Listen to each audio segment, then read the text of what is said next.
Most people wait. They wait for a performance review, they wait for recognition, or they wait for someone to see their value.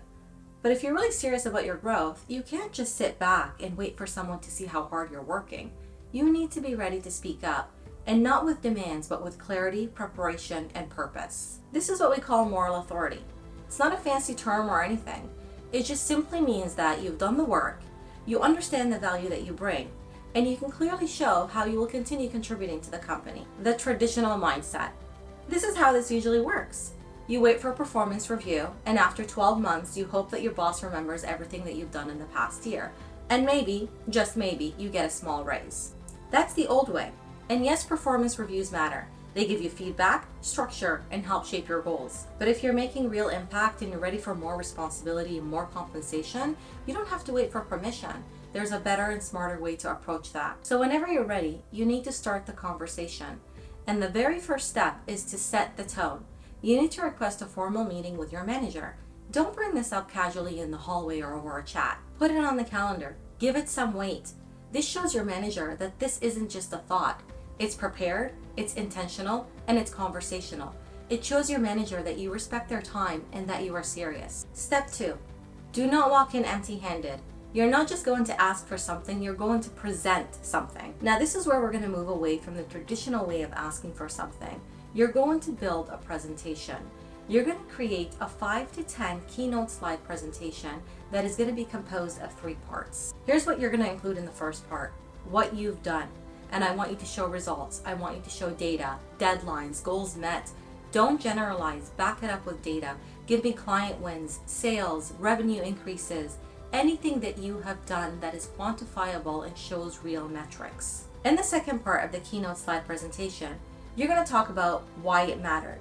What changed because of your efforts? And again, I want you to be very specific and give details. Don't generalize. Did you improve efficiency? Did you build customer loyalty? Did you make someone else's job easier? What is it that you did that mattered? And in the third part of the keynote slide presentation, you're going to be talking about what comes next. And this part is very crucial. It's actually as important, if not more, than the first and the second part that you've included. Most people stop after showing the past. You're going to go further. What are you working on now? What are your next initiatives? What's your next value add? This is where you're showing the future. And this part is everything. Always remember this, it will truly guide you. Your raise is not a reward for what's already been done. It's actually an investment in what you'll do next. So be detailed.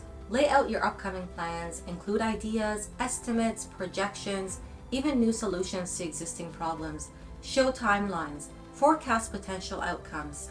The more clearly you show how your work will benefit the company moving forward, the easier it becomes for your manager to say yes. Now, by just simply doing this, you're showing that this is no longer just about you.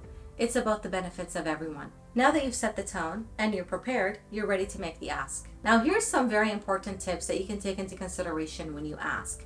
Make it professional, don't make it emotional. So don't say things like, I feel like I deserve this raise because. Say something more like, based on the measurable impact I've made and the value I've committed to adding in the coming months, I'd like to propose a raise of X%.